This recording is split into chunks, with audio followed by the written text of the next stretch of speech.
नमस्कार दोस्तों, आप सबका स्वागत है आपके प्यारे और सुंदर YouTube channel S grammar motivational speaker, life coach and business coach में। साथियों, आपके लगातार प्यार दुलार ने मेरे चैनल में लगातार व्यूअर और सब्सक्राइब तथा टाइम वॉच में बिल्कुल वृद्धि हो रही है। साथियों, आज हम बात करेंगे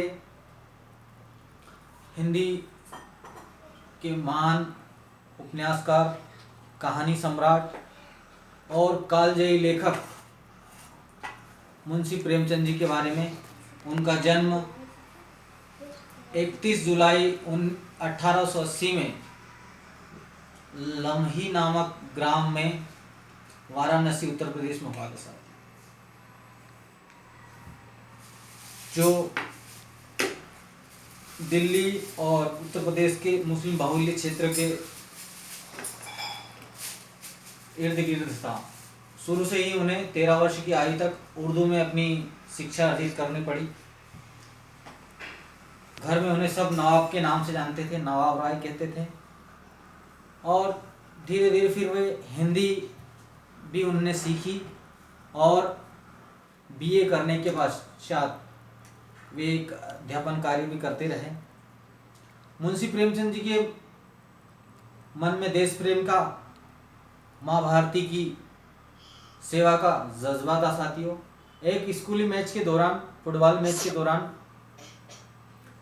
जब भारतीय दल ने फुटबॉल मैच जीत लिया तो अंग्रेज सिपाही, तब भारत आज़ाद नहीं हुआ था, उस दौरान की बात है ये।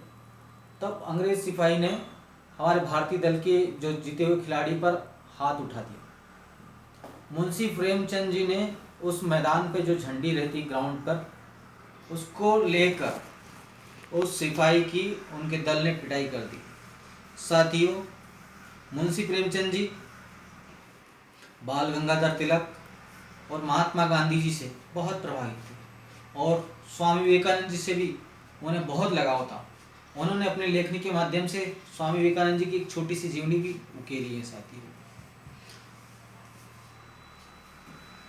मुंशी प्रेमचंद जी ने इसके अलावा इटली और अन्य देशों के जो महान क्रांतिकारी थे, उनकी जीवनी और उनके बारे में भी जानकर वे देश प्रेम से ओतप्रोत हुए। साथियों, तत्कालीन ब्रिटिश हुकूमत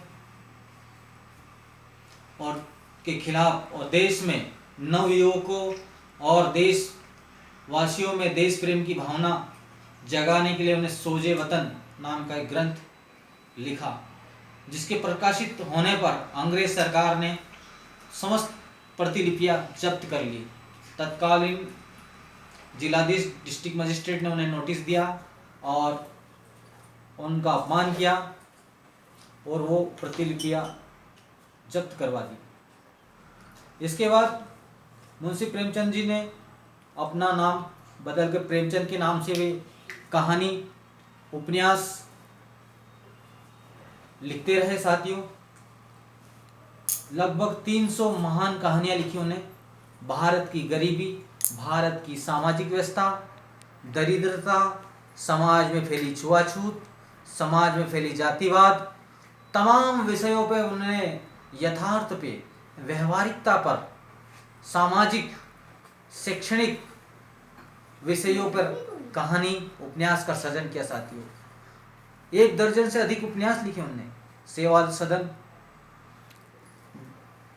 गबन, निर्मला, कफन जैसे कालजयी उपन्यास लिखे। साथियों, उनकी कहानियों में न्याय झलकता था, भारत की पौराणिक शिक्षा दिखती थी, वैदिक काल की और भारतीयों का मनोबल बढ़ाने का उद्देश्य रहता था। साथियों, उन्हें न्याय प्रियता थी, वो कुरीतियों का किस तरह से डटकर मुकाबला करते थे, इसका उदाहरण साथियों, उनकी पहली धर्मपत्नी का देहांत होने के बाद उन्होंने एक बाल विवाह, विधवा से पुनर्विवाह शादी की उनने, और तत्कालीन